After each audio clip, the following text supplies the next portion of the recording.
Salut les KT, j'espère que vous allez bien, que vous êtes en forme. On se retrouve pour parler de l'œuvre de Boruto, pour parler de la seconde partie du manga, Boruto True Blue Vortex.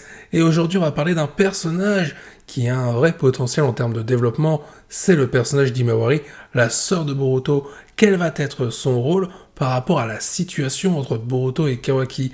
À quoi peut-elle servir pour venir en aide à Boruto? Et peut-être, pourquoi pas, tenter de raisonner Kawaki? On se posera aussi cette question, est-ce qu'Himawari pourrait hériter de Kurama qui est mort dans la partie numéro 1? Mais avant de se poser cette question très intéressante, on va se poser une question par rapport à ce qui s'est passé entre la partie 1 et la partie 2 du manga Boruto en lien avec le personnage d'Himawari.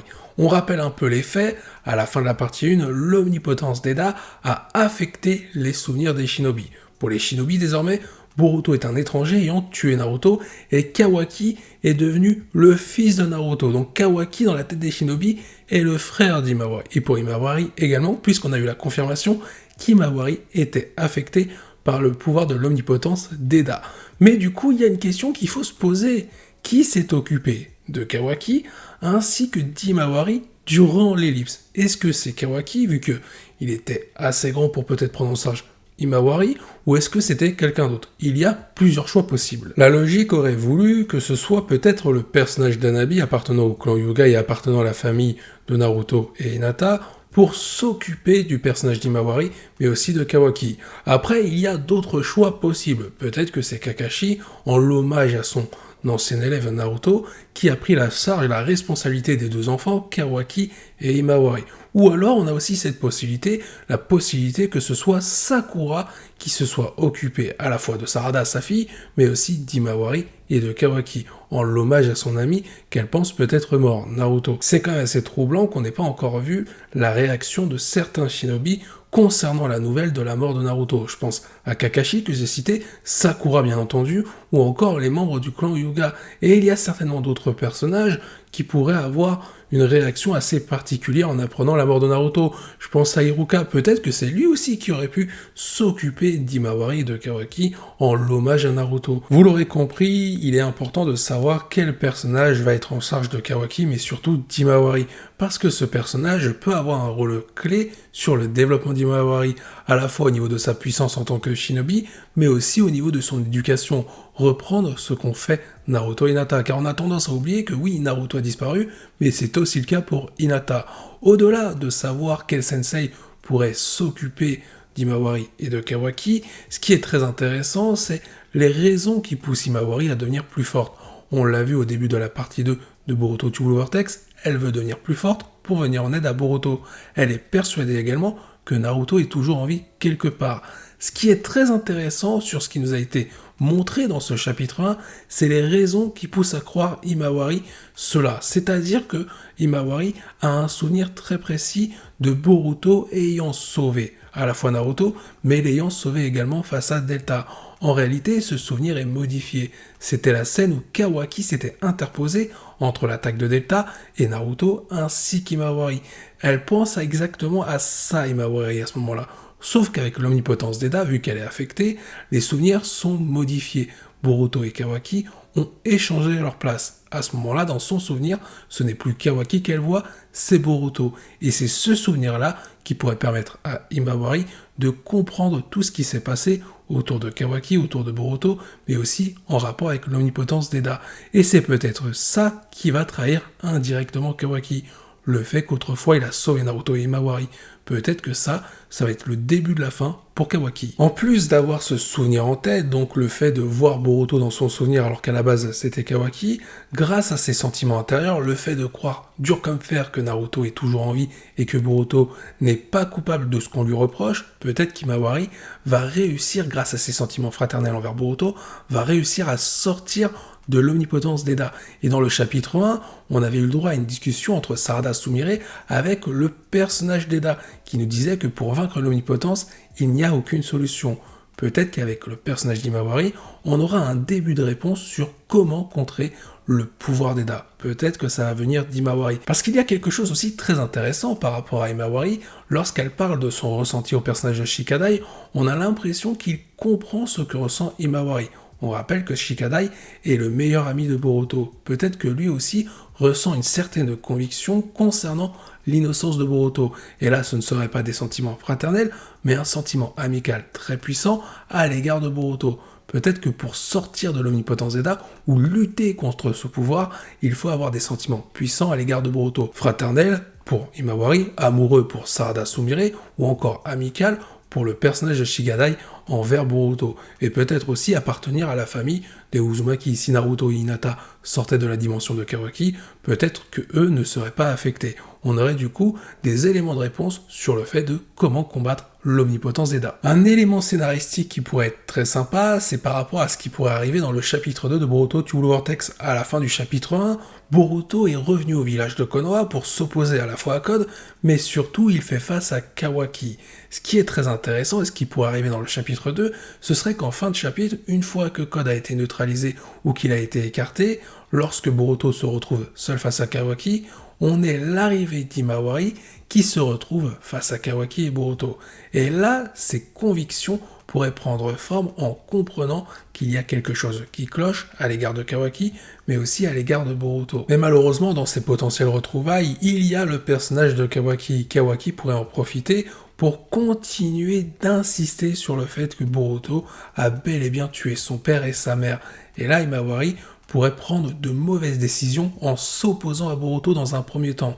Par la suite, Boruto pourrait raisonner Himawari en lui montrant son style de combat ou en lui en rappelant des souvenirs tout simplement qu'ils ont vécu avant l'arrivée de Kawaki. Des souvenirs que seuls Boruto et Himawari peuvent connaître et non Kawaki.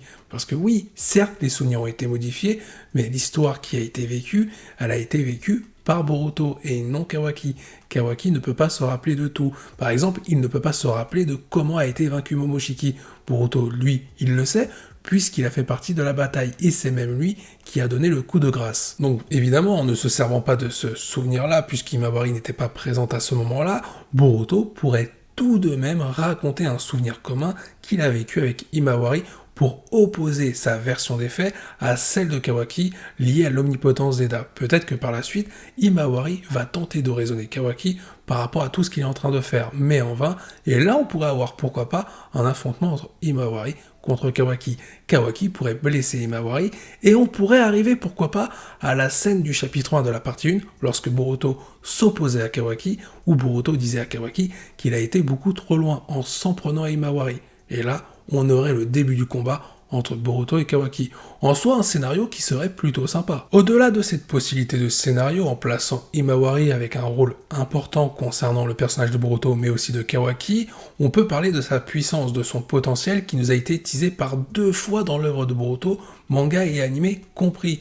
Première fois qu'il nous a été teasé, c'est lorsqu'elle a one-shoté Naruto avec Kurama à l'intérieur. C'était la première fois qu'Himawari avait éveillé, certes sous la colère, mais elle a éveillé pour la première fois à ce moment-là, à son jeune âge, le Byakugan.